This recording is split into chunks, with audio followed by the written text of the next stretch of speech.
The crisp autumn leaves crunched beneath Alexander Morgan's polished Italian leather shoes as he made his way through Oakwood Cemetery. At 42, Alexander was the picture of success. Tall, imposing, with salt and pepper hair that seemed to enhance rather than diminish his striking features. As the CEO of Morgan Enterprises, a global financial empire worth billions, he commanded respect in boardrooms across 3 continents. Today, however, he carried no briefcase, wore no power tie, and the customary sharp glint in his steel-grey eyes had softened to something more vulnerable. It was the 10th anniversary of his mother's death. Eleanor Morgan had been his anchor, the only person who saw beyond the wealth and ambition to the boy who still needed guidance. Her passing had left a void that neither his expanding business empire nor his lavish Manhattan penthouse could fill. Every year on this day, Alexander dismissed his driver and security detail, preferring to walk the familiar path to her grave alone. 10 years, Mom, he whispered, as the elegant marble headstone came into view. The monument stood apart from others, not ostentatious but unmistakably refined, just like Eleanor had been. He placed a bouquet of white lilies, her favorites, at the base of the stone. That's when he noticed her, a small figure huddled on the other side of his mother's grave. A child, no more than 7 years old, with tangled auburn hair and a faded blue dress that had clearly seen better days. She was placing a single wildflower beside his expensive bouquet. "Hello," Alexander said, startled by the intrusion into what had always been a private moment. The girl looked up, and Alexander was struck by her eyes, large, deep brown, and carrying a wisdom that seemed impossible for her age. Her clothes were worn thin, her canvas shoes scuffed beyond repair, and a small backpack that had once been pink was now a dusty rose color. "You're her son," the girl said simply. Not a question, but a statement of fact. Alexander frowned, taken aback. "Yes, I am. Did you know my mother?" The child's face remained solemn. "She visits me in my dreams and tells me stories. She said you would come today, and that I should wait for you." A chill ran down Alexander's spine despite the mild October day. He prided himself on logic and reason, qualities that had built his financial kingdom, but something about the certainty in the girl's voice made his practiced rationality waver. "What's your name?" he managed to ask, his voice rougher than intended. "Lily," she replied, and Alexander couldn't help but notice the coincidence with the flowers he'd brought. "And where are your parents, Lily?" A shadow crossed her young face. "My mum went to heaven last year. Dad tries, but—" She trailed off, her small shoulders shrugging in a gesture too adult for her frame. Alexander's security training kicked in, scanning the cemetery for any sign of who might have brought the child here. The grounds were empty except for an elderly gardener some distance away. "Did you come here alone?" he asked, concern edging his voice. Lily nodded. "We live in the apartments across from the cemetery entrance. Dad works 3 jobs. Today he's at the factory until night. I come here sometimes to talk to the angels." Alexander's mind raced. A child this young, alone in a cemetery, talking about dream visits from his deceased mother. It defied logical explanation. Yet something held him in place, preventing him from dismissing this as a strange coincidence or worse, some elaborate scam. "What stories does my mother tell you in these dreams?" he asked cautiously. Lily brightened, settling more comfortably on the grass. "She talks about you when you were little. How you used to build towers with blocks and get so mad when they fell that you'd refuse to try again. She said that changed when you were 6 and finally built one taller than your head." The girl smiled. "She says you never stopped building after that." Alexander's breath caught in his throat. It was true, a memory so distant he'd almost forgotten it himself. His mother had often referred to that moment as the day his determination was born, but it wasn't something he'd shared in interviews or his carefully curated public biography. "She also said you're lonely in your tower now," Lily continued, oblivious to Alexander's shock, "that you build and build but forgot why you started building in the first place." The cemetery seemed to grow still, as if the world itself were holding its breath. Alexander lowered himself to the ground opposite Lily, no longer concerned about his tailored suit touching the grass. "What else did she say?" he asked, his voice barely audible. "That I should give you this." Lily reached into her worn backpack and pulled out a small tarnished silver locket. "I found it buried in the flower bed near the angel statue last month. Your mum said it was meant for you." Alexander's hand trembled as he reached for the locket. It had been his mother's, a family heirloom containing a tiny photograph of her parents. She had been wearing it the day she died, but when her personal effects were returned to him, the locket had been missing. The hospital staff had searched but concluded it must have been lost during the emergency procedures. "This is impossible," he whispered, turning the locket over to find the distinctive Morgan family crest engraved on the back. "She said you'd say that," Lily replied with a gentle smile.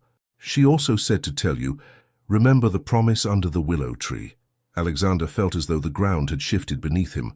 On her deathbed, his mother had squeezed his hand and whispered those exact words. He had assumed it was delirium from the medication. No one else had been in the room. No one else could possibly know.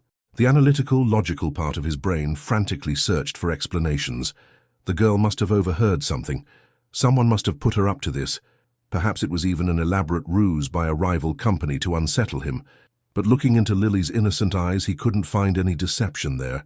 "Why would my mother speak to you?" he asked, struggling to maintain his composure. Lily's answer was simple. She said, "We're both missing pieces, and sometimes the universe puts broken things together to make them whole again."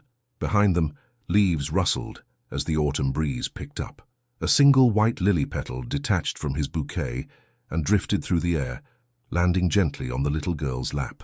She picked it up with delicate fingers, studying it before offering it to Alexander. "Your mom says it's time for you to remember how to live, not just succeed," Lily said, her voice carrying an authority that belied her years. "And that starts with keeping promises, even the ones you've tried to forget." Alexander stared at the child before him, his carefully constructed world tilting on its axis. Who was this girl? How could she know things so personal, so private? And what would happen if he dared to believe that somehow, against all logic, his mother had found a way to reach out to him through this unlikely messenger? As the questions swirled in his mind, one thing became undeniably clear. His annual pilgrimage to Eleanor Morgan's grave had just become the first chapter of a story he never anticipated. Alexander couldn't simply walk away. After their encounter at the cemetery, he insisted on escorting Lily back to her apartment. What he found there only deepened his unease. The building stood in stark contrast to his luxurious world: peeling paint, a security door with a broken lock, and hallways that smelled of mildew and desperation. Lily's apartment was small but meticulously clean. Every piece of worn furniture had been carefully arranged to maximize the tiny space. Crayon drawings brightened the walls, colorful landscapes and figures that revealed both talent and imagination. "Dad won't be home until 10, Lily explained, placing her backpack on a small table. "But I'm used to being by myself. I can make macaroni and cheese." Alexander's chest tightened. At 7 years old, he had been attended to by a team of household staff, while his parents managed their growing business. The idea of this child preparing her own meals and spending hours alone sent a surge of concern through him. "I should wait for your father," he said, trying to sound casual while his mind raced with questions. "We need to talk," Lily shrugged. "Okay, you can look at my books if you want. I go to the library every Saturday." While Lily set about her after-school routine, Alexander examined the apartment for clues about her life. Photos revealed a younger, happier version of Lily, with a pretty woman who shared her auburn hair. Her mother, he presumed. In more recent pictures, a tired-looking man with kind eyes and work-roughened hands stood beside Lily. The progression of images told a story. A happy family, then hospital visits, then just the two of them, with Lily's smile growing dimmer in each photo. On a small desk in the corner, Alexander found school papers marked with gold stars and encouraging notes from teachers. Despite her circumstances, Lily was excelling academically. A shelf above held worn copies of classic children's novels, clearly well-loved and often read. "Your mother," Alexander said carefully as Lily arranged her homework on the table. "What happened to her?" "Cancer," Lily answered without looking up. "The doctors tried really hard, but Mum said sometimes even angels can't fix everything." She paused, her small hand hovering over a math worksheet. "That's when the bills started coming. Dad keeps them in a box under his bed. Sometimes I hear him crying at night when he thinks I'm asleep." Alexander's corporate mind immediately began calculating. Medical debt was among the most devastating financial burdens for average families. Combined with the loss of income if Lily's mother had worked, it would explain their current situation. "Lily," he asked, sitting beside her at the table, "what was that promise you mentioned? The one under the willow tree?" She looked up at him, her brown eyes serious. "I don't know what it means. I just know your mum was very sad that you forgot it." Alexander closed his eyes, reluctantly allowing a memory to surface, one he had deliberately buried beneath layers of ambition and achievement. The willow tree had stood on the grounds of their family's first home, before success had propelled them into increasingly exclusive neighborhoods. On his 10th birthday, after he'd expressed interest in finance for the first time, his mother had taken him to sit beneath its sweeping branches. "Money is just a tool, Alexander," she had said, her voice gentle but firm. "Remember that wealth without purpose is like a ship without a compass, impressive but lost. Promise me that whatever you build in this life, you'll use it to make the world a little better, not just a little richer." He had promised, earnestly and easily, as children do, but somewhere in the relentless climb to the top, that idealistic pledge had become inconvenient. Morgan Enterprises was known for its ruthless efficiency, not its compassion. Alexander had rationalized that creating jobs was contribution enough. Personal involvement in philanthropy was something he'd address someday when he had more time. The memory left him feeling exposed and oddly ashamed in front of this child, who somehow seemed to see right through him. The silence was broken by a key turning in the lock. Lily's father, Jason Hayes, stopped short in the doorway, his expression shifting from exhaustion to alarm at finding a stranger in his home. Alexander recognized the protective instinct that immediately straightened the man's tired shoulders. "Who are you?" Jason demanded, moving quickly to Lily's side. "Dad, this is Mr. Morgan," Lily said calmly. "He's the son of the lady I told you about, from my dreams." Jason's face registered confusion followed by recognition. "Morgan? As in Morgan Enterprises?" His eyes narrowed. "Look, whatever this is about, my daughter has an active imagination. I don't want any trouble." Alexander stood, extending his hand. "Alexander Morgan. And there's no trouble, Mr. Hayes. I met Lily at my mother's grave today, and she knew things she couldn't possibly know." Jason sank into a chair, running a hand through his disheveled hair. "She's been talking about your mother for months. I thought it was just stories, something she made up to cope after we lost Sarah." He glanced at his daughter with a mixture of concern and wonder. "The doctors said children sometimes create elaborate fantasies to process grief." "What did she tell you specifically?" Alexander asked. "Details about a woman named Eleanor, how she played piano and loved gardening, how she made her son practice his presentation speeches in front of her roses because if you can convince a flower to listen, you can convince anyone." Jason shook his head. "I assumed she'd read about your family somewhere or overheard something at school. Your family is prominent enough." Alexander felt a chill. His mother's rose garden had indeed been his first audience for school presentations and later business proposals. It wasn't something reported in business profiles or society pages. "There's more," Alexander said quietly, producing the silver locket. "Lily found this, my mother's missing locket. It disappeared the day she died, 10 years ago." Jason stared at the locket, then at his daughter, who was calmly completing her multiplication tables. I don't understand this." Neither did Alexander, but he was beginning to think that perhaps understanding wasn't required, only acceptance. "Mr. Hayes, I'd like to help you and Lily." The words surprised Alexander as much as they seemed to surprise Jason. Jason's expression immediately hardened. "We're not looking for charity." "It's not charity," Alexander replied, suddenly certain. "It's fulfilling a promise I made a long time ago." Later that evening, after arranging to meet with Jason again to discuss possibilities that might honor both the man's pride and Lily's well-being, Alexander sat alone in his penthouse. The city lights spread below him like scattered stars, beautiful but distant. His phone had been buzzing incessantly with business matters he'd neglected during the day, but for once they seemed trivial. He turned the locket over in his hand, feeling its familiar weight. When he finally worked up the courage to open it, he found something unexpected alongside the tiny photo of his grandparents, a small piece of paper, folded tightly to fit in the limited space. In his mother's distinctive handwriting were words that made his breath catch. "The measure of success is not what you gain, but what you give. It's time to come home, Alexander." The note was dated just days before her death, yet the locket had supposedly been buried for years before Lily found it. It was impossible. It defied logic. Yet here it was, tangible evidence of something beyond his understanding. Alexander thought of the little girl with her worn shoes and bright mind, living in the shadow of loss, yet still finding reasons to leave wildflowers on a stranger's grave. He thought of her father, working 3 jobs to keep them afloat while medical bills mounted in a box under his bed. For the first time in a decade, Alexander Morgan, billionaire CEO of a global empire, allowed himself to cry. For his mother, for a forgotten promise, and for the strange feeling that his carefully constructed life was about to change in ways he couldn't yet imagine. The next morning, Alexander cancelled his meetings and returned to his mother's estate in Connecticut, a sprawling property he'd kept but rarely visited. The caretakers maintained the grounds and house in pristine condition, yet it felt like a museum rather than a home. He walked through rooms filled with memories, retracing the path of his childhood until he reached his mother's study. Eleanor Morgan's presence still lingered here, in the carefully organized bookshelves, the antique desk where she'd written countless letters, and the subtle scent of lavender that somehow persisted after all these years.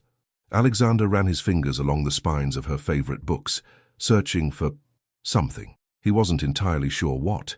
His phone rang. It was Victoria Pierce, his COO, and the person who effectively ran Morgan Enterprises when Alexander was absorbed in his next acquisition. "I hope you have a good reason for disappearing," she said without preamble. "The Nakamura deal is hanging by a thread, and the board is getting nervous." "I need you to handle it," Alexander replied, opening his mother's desk drawers one by one, "and reschedule the Tokyo trip. Alexander, we've been working on this merger for months. It's the largest expansion in the company's history. What could possibly be more important?" He paused, considering how to explain his current situation. Victoria was brilliant at business, but had little patience for sentimentality. "Do you remember my mother's foundation? The one I let the board repurpose for corporate tax benefits?"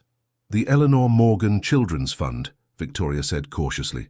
"It was absorbed into our general corporate giving program 5 years ago. More efficient that way.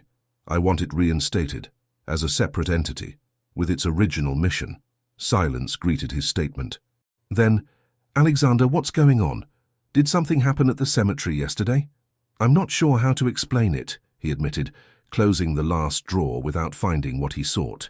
"But I need you to trust me on this." "You know I do," Victoria sighed. "I'll start the paperwork, but the board will want answers." "They'll get them when I have them myself," Alexander said, his attention caught by a small wooden box on his mother's bookshelf. He'd never noticed it before, or perhaps he'd seen it countless times but never truly looked at it. After ending the call, Alexander took down the box. It was locked, but a tiny key hung from a thin chain affixed to the bottom. Inside, he found a collection of letters, newspaper clippings and photographs. The letters were addressed to the Children of St. Clair's, dated throughout the last decade of his mother's life. St. Clair's. The name nudged at his memory. It had been one of his mother's charitable interests, a small orphanage and community center in a struggling neighborhood. The same neighborhood, he suddenly realized, where Lily and her father now lived. Among the papers, Alexander found a photograph that made his blood run cold, his mother kneeling beside a group of children at what appeared to be a holiday party. Standing next to her was a woman who looked remarkably like an older version of Lily, with the same auburn hair and warm smile. The caption on the back read, "Eleanor and Sarah, our newest volunteer with the children, Christmas 2013. Sarah, Lily's mother." Alexander's mind raced. Could it be that Lily's mother had worked with his own, that Lily had actually met Eleanor Morgan before her passing? But that wouldn't explain how Lily knew about private family moments, or the locket, or the promise. He found himself driving back to the city, the box of his mother's papers on the passenger seat. Rather than returning to his penthouse, he headed straight to the address he'd found in his mother's records. St. Clair's Community Center.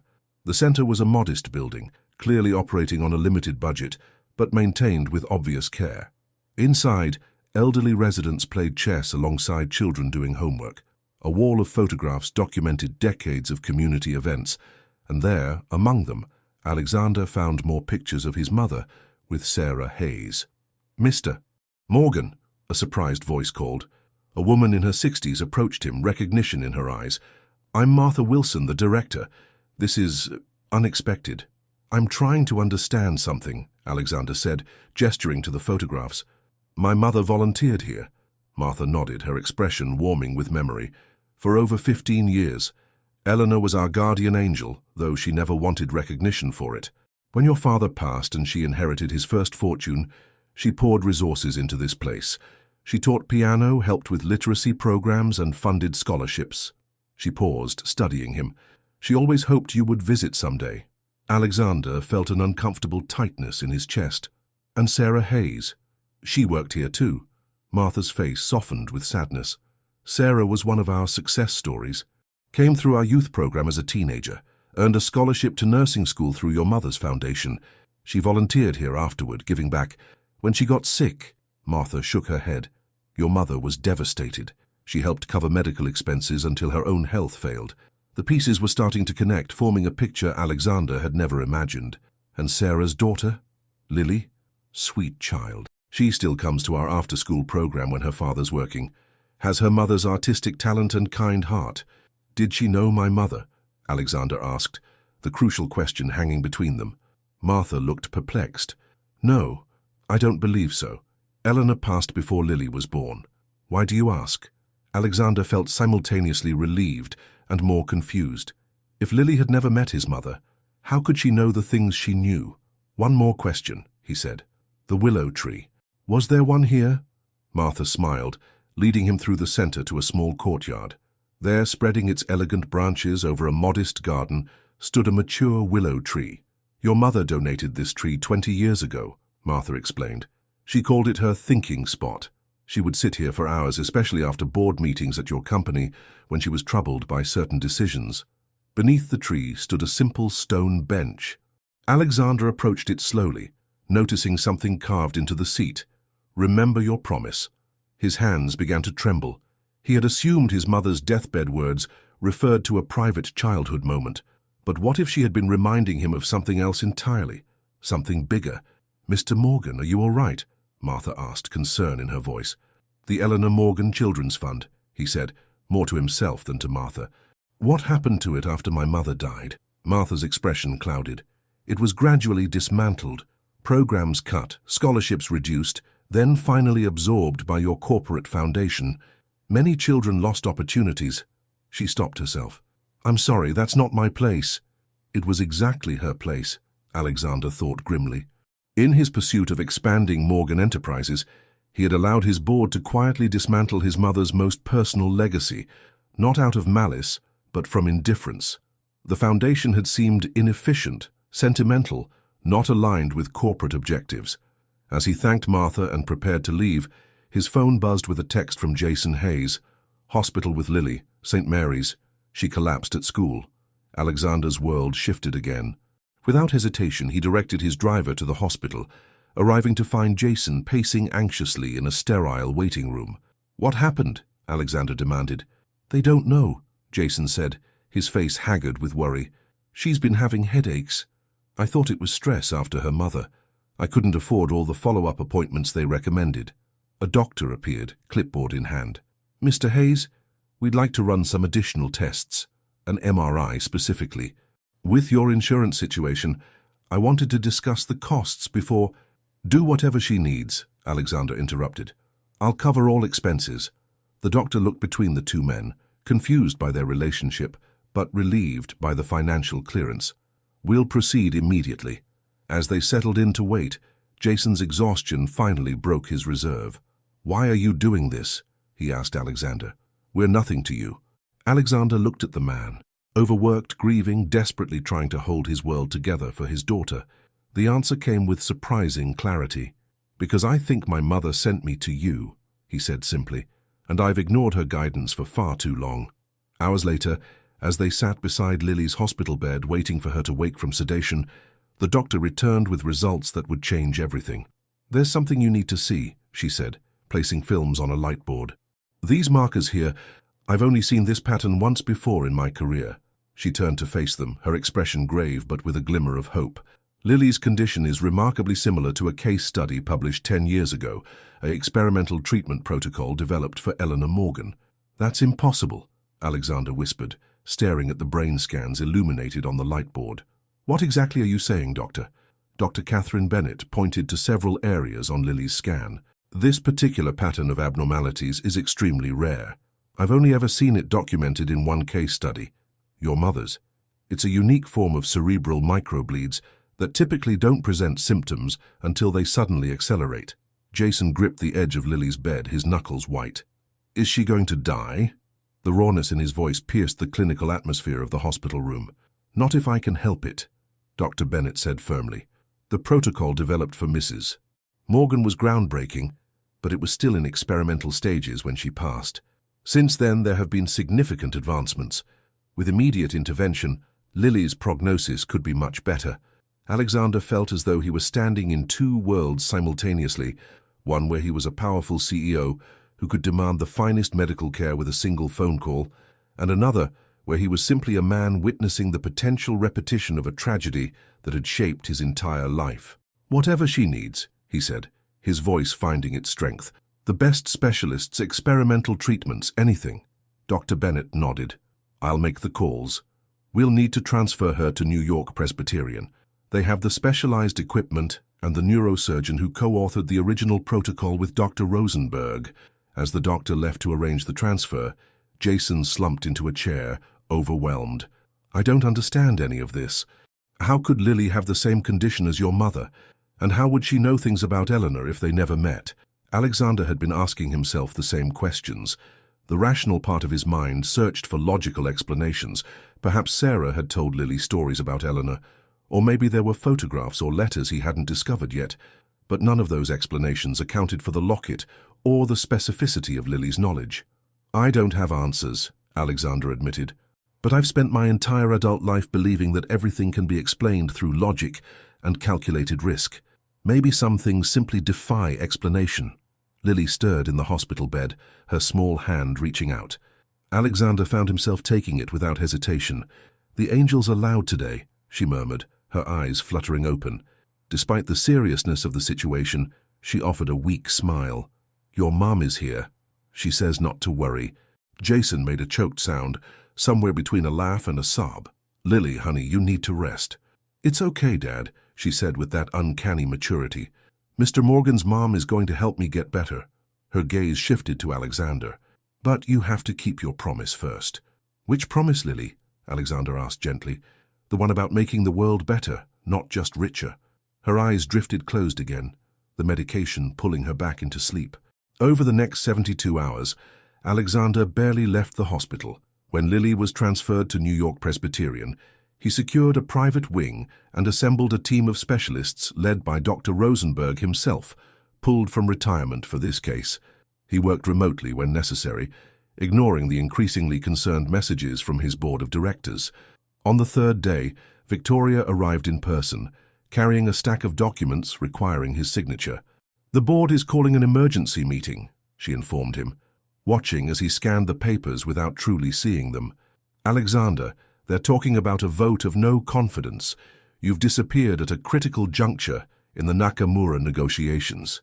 Alexander looked up, suddenly present. Do you know what my mother's foundation actually did, Victoria, before we redirected the funds? Vaguely. Children's causes, community outreach, health initiatives for underserved populations. Standard philanthropic work. She hesitated. I've started the reinstatement process as you asked, but it will take time. Time is something we don't have, Alexander replied, handing back the unsigned documents. The foundation funded research into rare cerebrovascular disorders, research that might have saved my mother's life if it had progressed faster, research that might now save Lily's. Victoria's expression softened. Is that what this is about? This little girl reminds you of your mother. It's more complicated than that. Alexander stood, crossing to the window. The fund was developing a treatment protocol when my mother died. After her death, I allowed the board to redirect those research grants to more profitable ventures. I told myself it was just business. It was business, Victoria insisted. Emotional investment doesn't belong in corporate strategy. Alexander turned to face her. That's where you're wrong. That's where I've been wrong for a decade. My mother built our company on relationships and trust. I've been running it on spreadsheets and acquisitions. He took a deep breath. I'm restructuring the company. The Eleanor Morgan Children's Fund will be reinstated with a permanent endowment of $5 billion, and I'm stepping back as CEO. Victoria stared at him in shock. You can't be serious. I've never been more serious. I'm not abandoning the company. I'll remain as chairman, but I need someone who understands the day-to-day operations to take over as CEO. He smiled faintly. Someone like you, Alexander. You're not thinking clearly. Actually, for the first time in years I am. He nodded toward Lily's room where Jason sat reading to his sleeping daughter. That man lost his wife to cancer, works 3 jobs to keep a roof over their heads, and still finds time to read to his daughter every day. He has more integrity in his tired bones than most of the people I deal with in boardrooms. Later that evening, Dr. Rosenberg emerged from a consultation with a cautious smile. The procedure is scheduled for tomorrow morning. Based on the refined protocol, I'm optimistic about Lily's recovery. She's young, and we've caught it earlier than we did with your mother. Alexander nodded gratefully. Thank you, doctor, for everything. After Rosenberg left, Alexander found himself alone with Jason in the hospital's small garden courtyard. The 2 men had barely spoken beyond medical discussions, yet a strange bond had formed between them. The doctor from your mother's case, Jason said, breaking the silence. He remembers Sarah. She was a nurse on the oncology floor when your mother was receiving treatment. Apparently they spoke often about their children. He looked up at the night sky, visible in patches between city buildings. Maybe that's how Lily knows things. Maybe Sarah told her stories. Maybe, Alexander said, though they both recognized it didn't explain everything. Why are you doing all this? Jason asked, the question that had hung between them for days. The truth, this time. Alexander considered his answer carefully. When I was building my company, I forgot why wealth matters. My mother never did. She understood that money is only valuable when it serves a purpose greater than itself. He met Jason's gaze directly. I'm not trying to save Lily because I feel guilty, or because I'm trying to solve some cosmic mystery. I'm helping because it's the right thing to do, because my mother would have done the same for your family. Jason nodded slowly. Sarah always said there were angels watching over us. I never really believed her. Neither did I, Alexander admitted. But I'm beginning to think we were both wrong. The surgery lasted 11 hours. When Dr. Rosenberg finally emerged, exhaustion was etched in the lines of his face, but his eyes were bright. She's going to be fine, he announced. The procedure was successful. There may be some therapy needed during recovery, but I expect a complete return to normal life. The months that followed transformed Alexander's life in ways he couldn't have imagined. The Eleanor Morgan Children's Fund became one of the largest private medical research foundations in the country. St. Clair's Community Center was rebuilt and expanded, and Alexander found himself spending less time in board meetings and more time mentoring children and overseeing scholarships, carrying on the work his mother had valued. But the most unexpected change came during those long hospital visits. In conversations with Emma Bennett, the dedicated neurologist who had recognized Lily's condition and connected it to Eleanor's case. What began as professional consultations gradually evolved into coffee breaks, then dinners, then something deeper. 1 year after finding Lily at his mother's grave, Alexander stood beneath the willow tree at St. Clair's, now the centerpiece of a healing garden funded by his foundation. Emma's hand was warm in his, her presence a steadying force in his transformed life. You look happy, she observed, studying his face with the same careful attention she gave her patients. Different from the man I met in that hospital room. I am different, he acknowledged. Better, I hope. Across the garden, Lily chased butterflies, her recovery complete, her laughter carrying on the spring breeze. Jason sat nearby on a bench dedicated to Sarah, watching his daughter with peaceful contentment. The weight of financial worry had been lifted from his shoulders through a position managing community programs at the foundation, work he excelled at and took pride in. Do you ever wonder, Emma asked quietly, if it was all just coincidence? Lily finding the locket, knowing those stories, having the same condition as your mother? Alexander gazed at the silver locket, now returned to Lily as a keepsake. I used to need explanations for everything. Now I'm content with some mysteries remaining unsolved. He reached into his pocket, fingers closing around a small velvet box. The timing felt right, here in this place where so many threads of fate had woven together. As he turned to Emma, prepared to ask the question that would open the next chapter of his life, a sudden breeze rustled through the willow branches above them. For just a moment, Alexander would have sworn he heard his mother's gentle laughter on the wind, and when Lily looked up from her butterfly chase to flash him an encouraging smile and a knowing wink, he couldn't help but smile back at the unlikely messenger who had brought him home.